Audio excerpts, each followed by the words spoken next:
Assalamualaikum warahmatullahi wabarakatuh. Perkenalkan, nama saya Gilang Arimbi, NIM 210304279.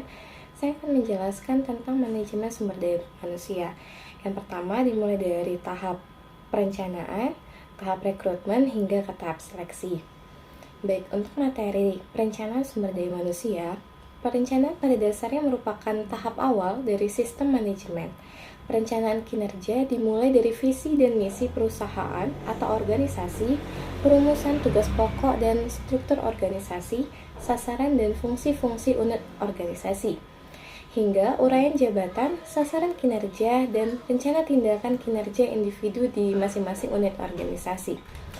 Beberapa pengertian dari perencanaan sumber daya manusia menurut para ahli antara lain, menurut Wayne F. Cascio, suatu usaha untuk mengantisipasi perubahan lingkungan bisnis dan permintaan dari suatu organisasi di masa yang akan datang, dan untuk mempersiapkan para karyawan agar dapat memenuhi kepuasan bisnis dari permintaan tersebut.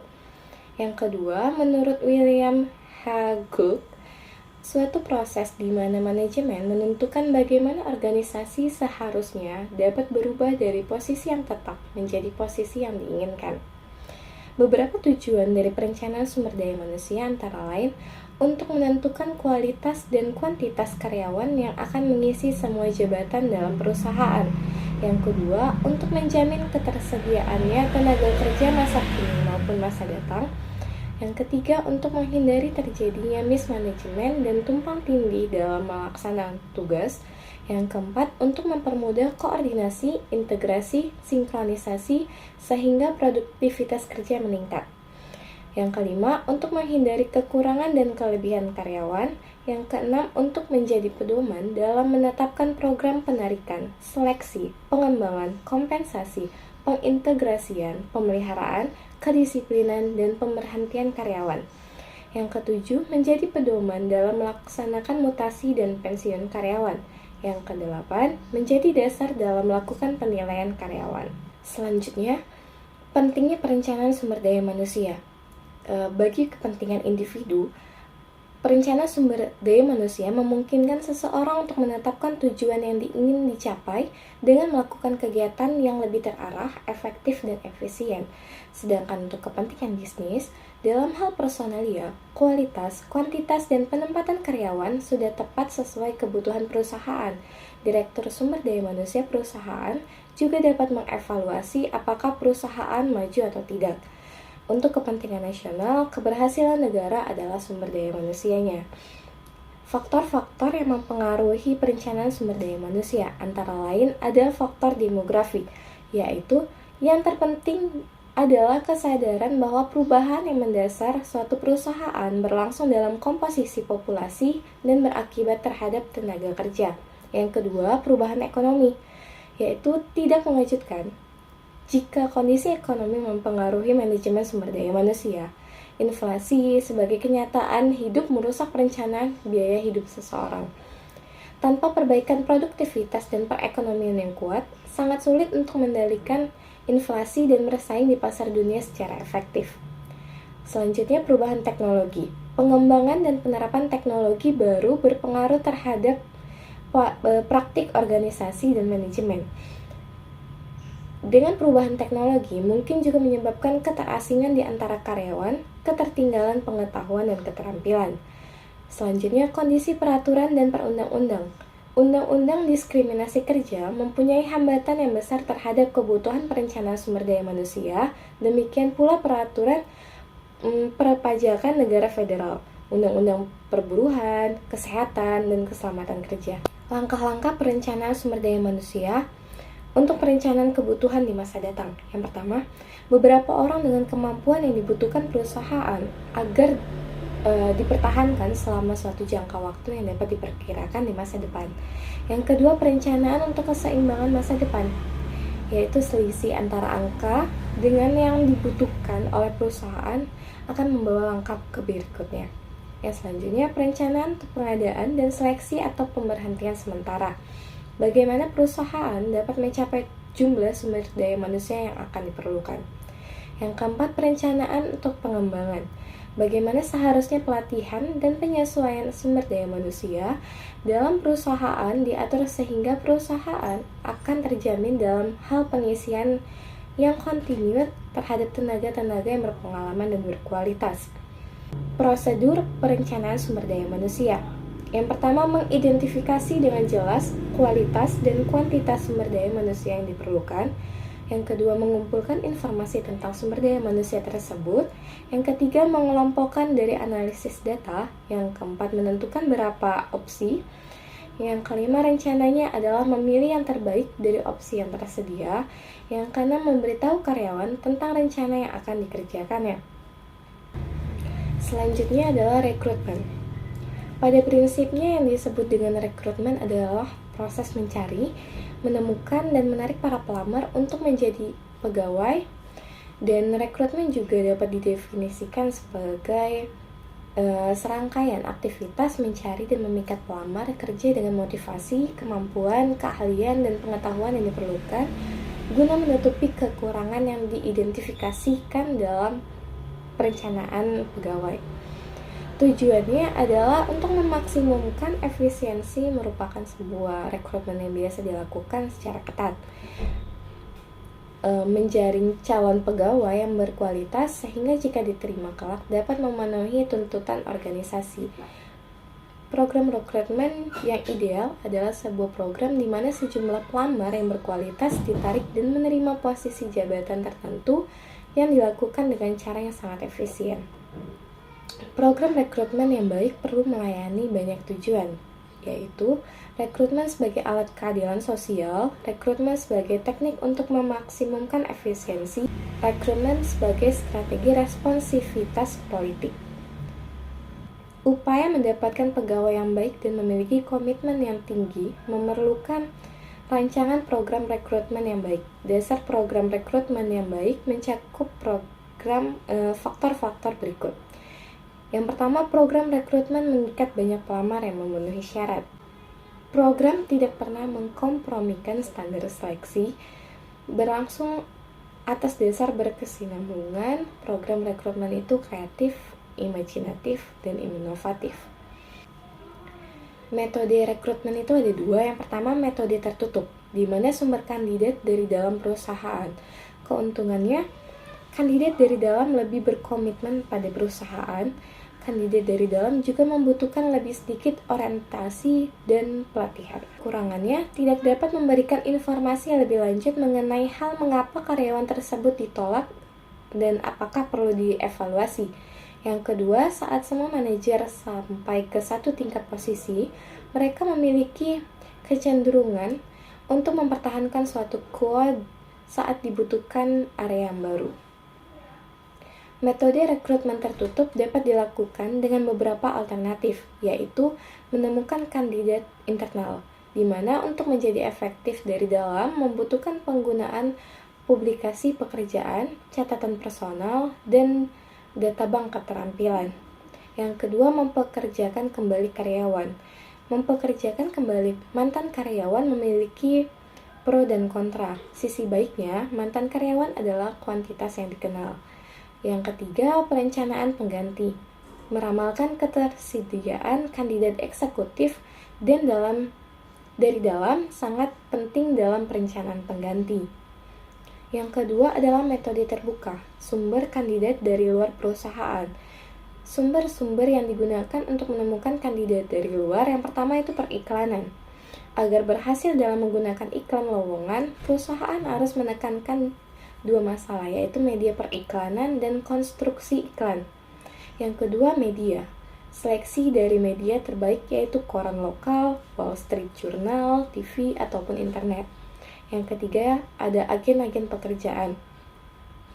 Ada agensi yang terkait dengan organisasi non-profit, agensi temporer dan penyusunan staf alternatif, agensi milik swasta, rekrut eksekutif, rekrut tenaga kerja yang lebih beragam.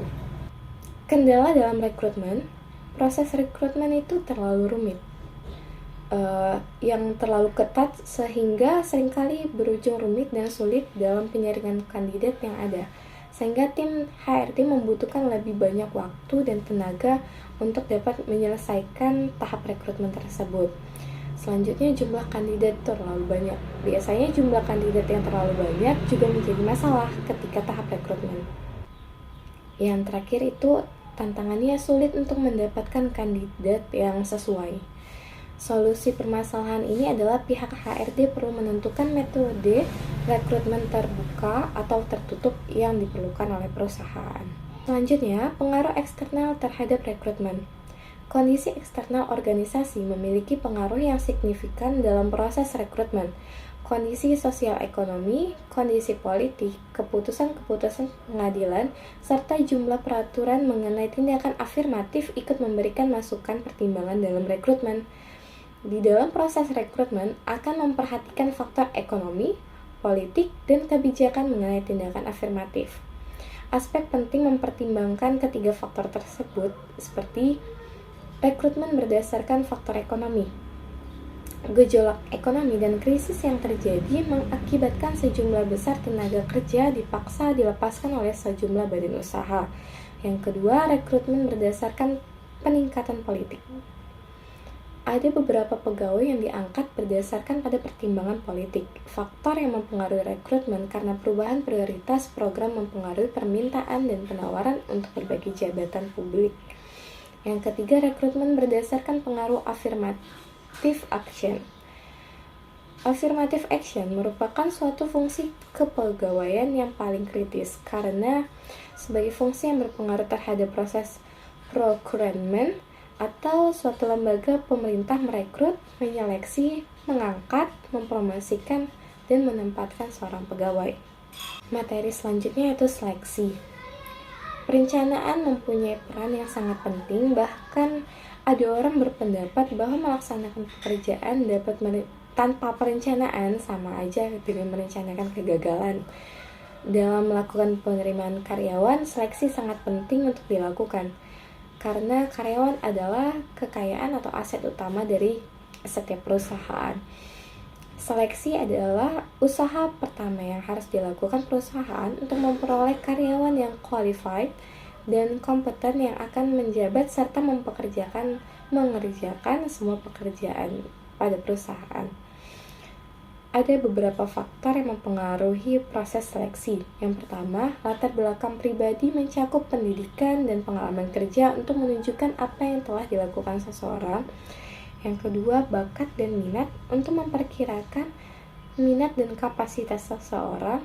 Yang ketiga, sikap dan kebutuhan untuk melihat tanggung jawab dan wewenang seseorang. Yang keempat, kemampuan analitik manipulatif untuk mempelajari kemampuan pemikiran dan penganalisaan.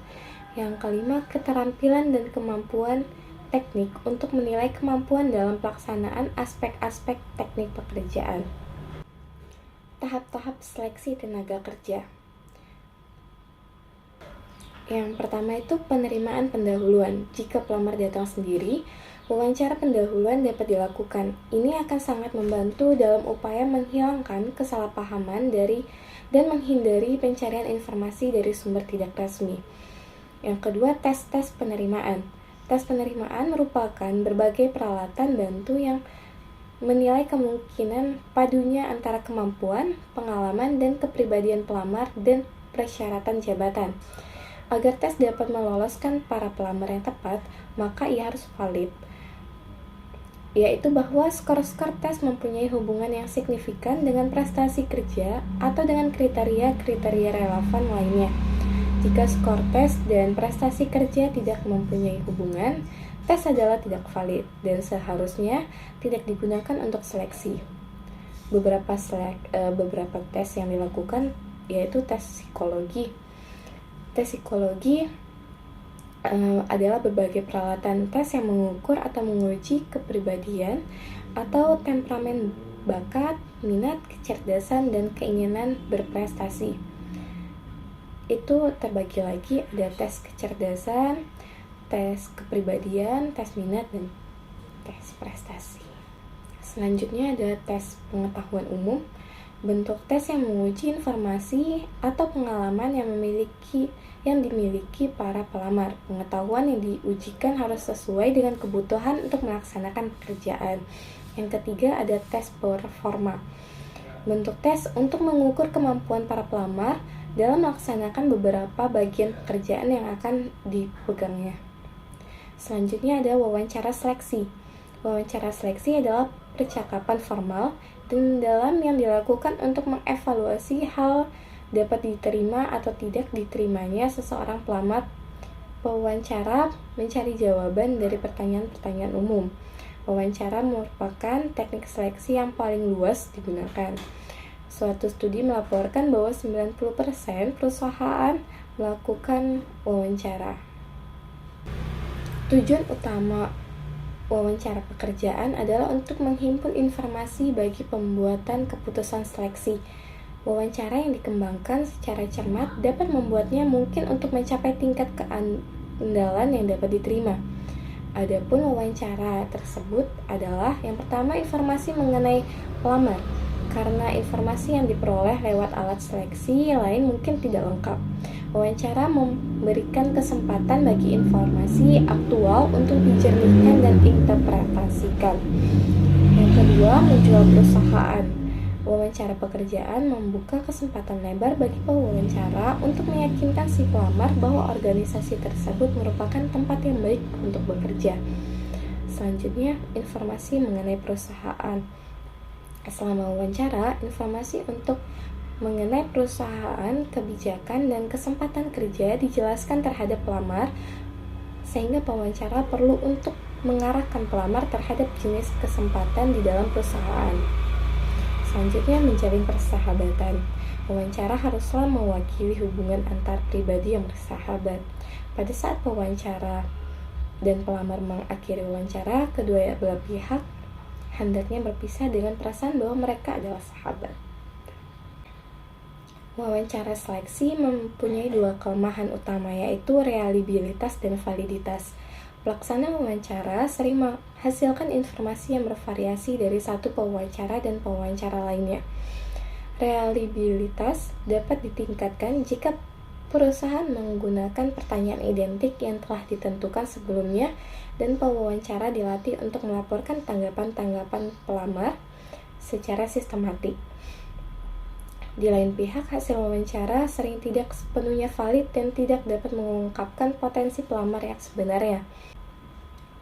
Ada beberapa contoh pertanyaan yang mungkin ditanyakan kepada pelamar dalam proses wawancara, seperti bagaimana saudara menggunakan waktu luang, apakah hobi saudara, apa kegiatan sekolah atau masyarakat yang telah diikuti.